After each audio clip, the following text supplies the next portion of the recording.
Hey guys, स्वागत है आप सभी का इस यूट्यूब चैनल में।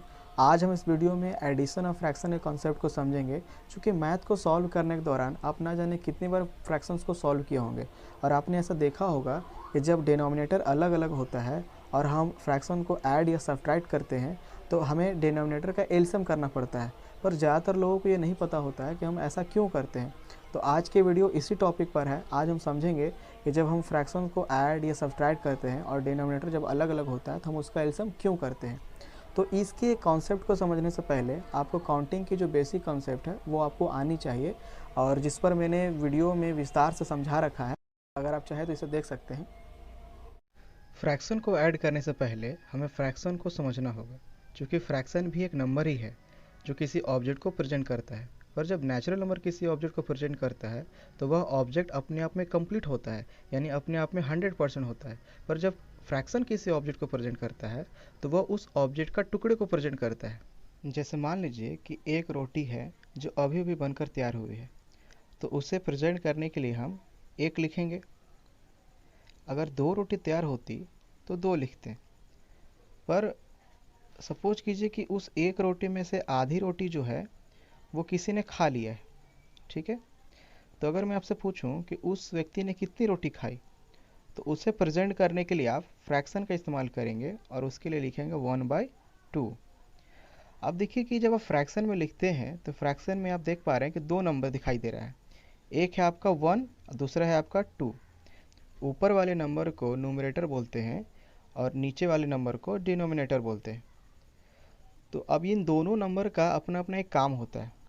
डिनोमिनेटर जो नंबर होता है वो बताता है कि उस ऑब्जेक्ट के कितने टुकड़े किए गए हैं। आप यहाँ देख रहे हैं कि ये एक रोटी थी और इस एक रोटी के दो टुकड़े किए गए हैं, एक ये वाली और एक ये वाली। तो ये दो टुकड़े को डिनोमिनेटर शो करता है कि ये ऑब्जेक्ट के दो टुकड़े हैं।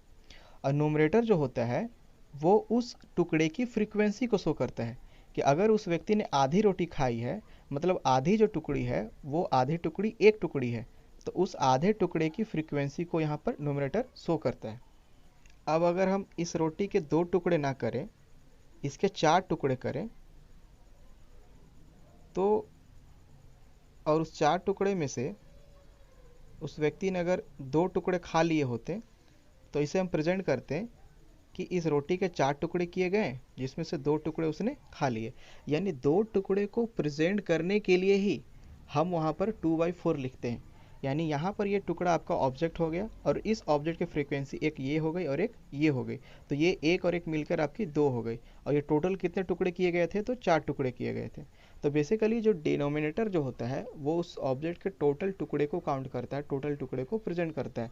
और नोमिनेटर जो होता है वो उस टुकड़े की फ्रीक्वेंसी को शो करता है कि जिस टुकड़े की फ्रीक्वेंसी आप बताना चाहते हैं। अगर आपने तीन टुकड़े खाए होते हैं तो आप अपने लिए लिखते हैं कि 3/4। और साथ ही डिनोमिनेटर जो होता है वो उस ऑब्जेक्ट के साइज को भी इनडायरेक्टली प्रेजेंट करता है। जैसे मान लीजिए कि कोई ऑब्जेक्ट है और उस ऑब्जेक्ट के आपने दो टुकड़े किए हैं, और वही ऑब्जेक्ट है और उसके उस बार आपने चार टुकड़े किए। तो आप देखेंगे कि जब आपने दो टुकड़े किए तो जाहिर सी बात है जो वो टुकड़ा होगा वो चार टुकड़े वाले टुकड़े से बड़ा होगा।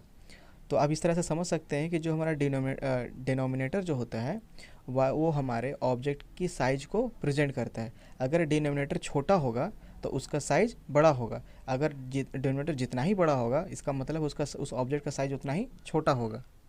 अब हम फ्रैक्शन को लेकर काफ़ी कुछ समझ चुके हैं। अब हम इसे ऐड करेंगे और देखेंगे कि इसके एडिशन के दौरान डिनोमिनेटर का एलसीएम क्यों करना पड़ता है। हमें यहाँ ऐड करना है 1/2 को 1/4 के साथ। तो 1/2 का मतलब होता है कि एक ऑब्जेक्ट के दो टुकड़े में से एक टुकड़ा, और 1/4 का मतलब होता है कि चार टुकड़े में से उसका एक टुकड़ा। तो अब जब इसे ऐड करने की बात हो गई तो आप देख पा रहे हैं कि जो दोनों टुकड़े हैं वो आपस में बराबर नहीं है। इसका मतलब है कि दो अलग ऑब्जेक्ट है, और अलग ऑब्जेक्ट की जो फ्रीक्वेंसी है वो यहाँ पर भी एक और यहाँ पर भी एक है। तो इन दोनों की फ्रीक्वेंसी को हम ऐड नहीं कर सकते हैं, क्योंकि हम जानते हैं कि काउंटिंग हमेशा एक ही ऑब्जेक्ट की फ्रीक्वेंसी को काउंट करती है। तो उसके लिए पहले हमें क्या करना होगा कि दोनों ऑब्जेक्ट की फ्रीक्वेंसी को ऐड करने से पहले दोनों ऑब्जेक्ट को एक करना होगा, और ऑब्जेक्ट को एक करने के लिए इसके डिनोमिनेटर को एक करना होगा, और इसके डिनोमिनेटर को एक करने के लिए ही हम इसके डिनोमिनेटर का एलसीएम करते हैं। अब यहाँ पे देख पा रहे हैं कि इस फ्रैक्शन में डिनोमिनेटर 2 है और इसमें 4 है। अब दोनों डिनोमिनेटर का जब हम एलसीएम निकालेंगे, दोनों डिनोमिनेटर का जो एलसीएम होगा वो हमारा 4 होगा।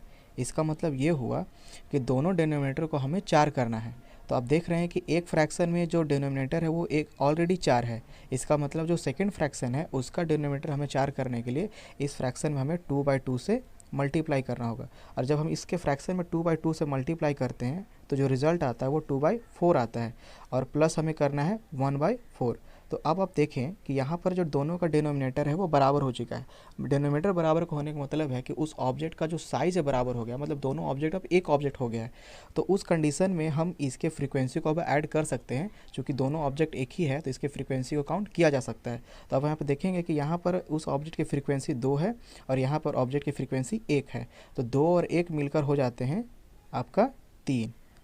तो इसका मतलब इसका जो सम होगा इन दोनों फ्रैक्शन का वो होगा 3/4। तो यही इसका कॉन्सेप्ट है कि जब हम फ्रैक्शंस को ऐड करते हैं तो इसके लिए डिनोमिनेटर का एलसीएम क्यों करते हैं। तो उम्मीद है कि आप समझ गए होंगे। तो मिलते हैं किसी नए वीडियो में, तब तक के लिए धन्यवाद।